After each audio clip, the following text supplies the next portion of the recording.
কবিতাৰ শিৰোনাম কিছু আমাৰো শুনক। কবি জ্যোতি শইকীয়া। আঘোণৰ কুঁৱলীয়ে বাট ভেটি কৰিছে আমনি, একোকে নমনি। চাইৰেন বজোৱা গাড়ীত উঠি আমি স্কুললৈ নাযাওঁ। আল্ট্ৰা, মেজিক, অটো, টেম্পুৰেই আমাৰ ভৰসা। চাইৰেন বজোৱা গাড়ীত উঠি আমি স্কুললৈ নাযাওঁ। ৰাস্তা ৰঙা বাছবোৰো নোহোৱা হ'ল।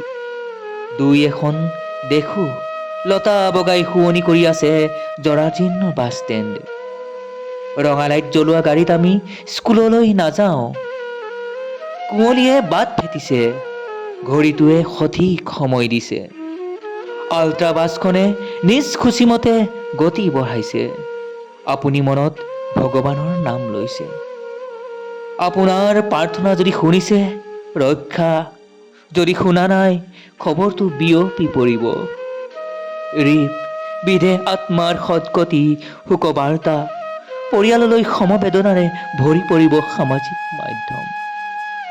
আপোনাক হেৰুৱাই ঘৰখনে অনুভৱ কৰিব আপুনি নোহোৱাৰ বেদনা।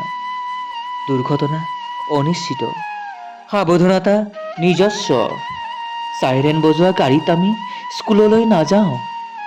অৱশ্যে দুচকীয়াখনে ঠিকেই চাইৰেন বজায়। পকীপথৰ নামত শিলগুটিকেইটাই দাঁত নিকটায়।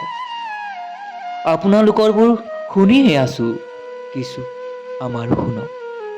সময়ত গৈ পোৱাৰ চিন্তাত বহুতেই খালী পেটেৰে গৈছে। সাঁচতীয়া অসুখবোৰে এৰাল ছিঙিছে। ৰাস্তাৰ ঠেকেচনিবোৰে সমস্ত শৰীৰটোলৈ বিষ নমাইছে।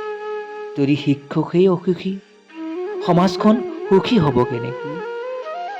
চাৰিওটা খুঁটাৰে সমানে গুৰুত্ব চালিখন দাঙি ধৰা। শিক্ষকৰ হাতত যে নাই সাধুকথাৰ যাদুকৰী লাঠি। কিছু আমাৰো শুনক, কিছু আমাৰো শুনক।